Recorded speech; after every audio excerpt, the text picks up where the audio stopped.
नमस्कार। मुंबई से फिर एक बार आपके सामने बिंदास और बेबाक बोलने वाला मैं हूं रविंद्र जैन।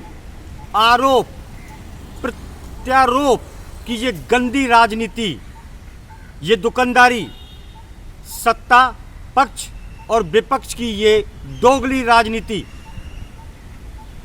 इस राजनीति ने भारत के योद्धाओं के इतिहास को खत्म कर दिया, मिटा कर रख दिया। अब शुरू हो गई है कायरों की, गद्दारों की इतिहास की शुरुआत। बड़ा संगीन विषय है कि ये भारत संत ऋषियों का गढ़ था, योद्धाओं के इतिहास से लिखी गई ये मिट्टी का एक इतिहास था। लेकिन ऐसे कायर नेताओं ने जो राजनीति करके देश की बर्बादी का संदेश लिखते हैं और सफ़ेद पोश बनकर देश को गुमराह करते हैं।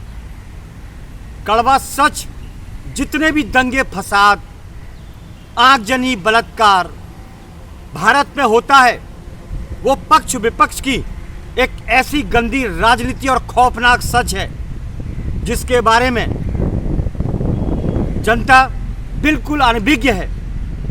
पर कर भी क्या सकती है, जानकर कर भी क्या सकती है, उनका कुछ नहीं बिगाड़ा जा सकता। क्योंकि झूठी सौगंध खाने वाले तिरंगे की, झूठी सौगंध खाने वाले संविधान की ये कुछ भी कर सकते हैं। जिस इंसान का ईमान बिक गया हो, जिसने सत्य का कत्ल किया हो, और वो नेता अगर बनता है, सत्ता पे आता है, पद पे आता है, पक्ष विपक्ष में बैठता है, तो आप अंदाज लगा लीजिए वो क्या करेगा। हमारे देश का विकास करेगा या विनाश करेगा। दुकानदारी और गुंडागिर्दी, पूरे देश में अशांति फैलाने का जो इनका तांडव है, वो नेताओं के खून में बसा हुआ है। मैं ये नहीं कहता कि सभी नेता एक जैसे हैं, लेकिन 99% ये नेता तांडव करवाने में माहिर हैं। जब जब इनके कपड़े खुलने वाले होंगे, जब जब इनकी सीट का सिस्टम निकलने वाला होगा, गिरने वाला होगा, टूटने वाला होगा, ये ऐसी गंदी राजनीति करेंगे कि देश में आगजनी, दुर्घटनाएं, बलात्कार, रेप, ड्रग्स के कारोबार, ये इनके एजेंडे हैं। क्योंकि ये कायर और बुज़दिल हैं, ये देशभक्त है ही नहीं। एक ही तरीका है, मेरी विनती है हाथ जोड़ के 130 करोड़ की जनता से और माननीय सर्वोच्च न्यायालय जी आपसे, कि इतना सख्त एक कानून बने कि इनके मन के अंदर दया भाव का जो सिस्टम है, जो मर चुका है, वो पैदा हो। इसलिए ये कानून बने। मैं बार बार बोलने का मेरा मतलब एक ही है कि ये कानून नेता कभी नहीं बनने देंगे, क्योंकि ये कायर डरपोक हैं। इसीलिए बार बार विनती करता हूँ, देश से गुजारिश करता हूँ, उठाइए आवाज़ कि हर नेता की औलाद का फौज में जाना कंपलसरी हो।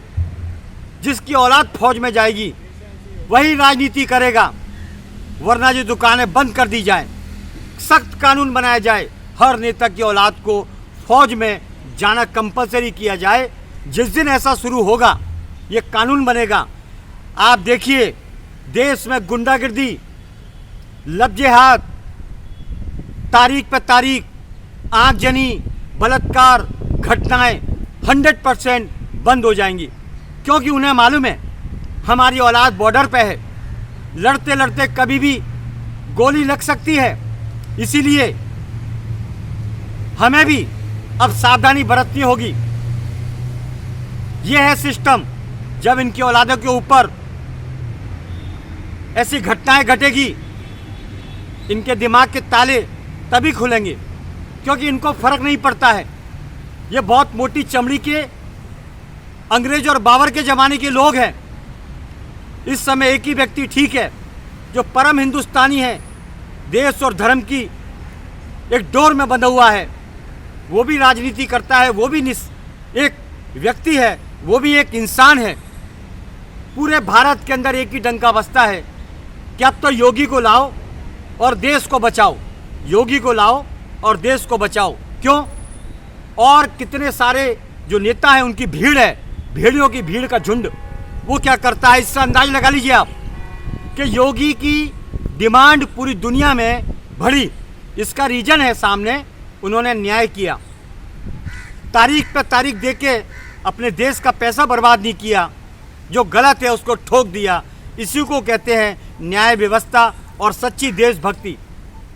मेरी विनती है देशभक्तों से कि राजनीति दुकानें, हड़ताल, आए दिन की हड़ताल, ये जितने भी कांड होते हैं ये सब नेताओं से जुड़े हुए होते हैं, क्योंकि इनको एक ही काम आता है, देश को उलझाते रहो और माल आने दो और ये राजनीति करते रहो। क्योंकि बेरोजगार और अय्याश नेता हैं, इन्हें अय्याशी करनी है तो देश को लूटना पड़ेगा, इसी तरह उलझाते रहो देश को। ये गुंडागिर्दी इनकी सदैव के लिए बंद करने के लिए सख्त कानून बने और इनकी औलादों को फौज में, वो भी बॉर्डर पर लाके खड़ा करने का एक प्रावधान लागू हो। बस इतना ही काफ़ी है। फिर आऊँगा नए विषय के साथ। मैं हूँ मुंबई से रविंद्र जैन। जय हिंद।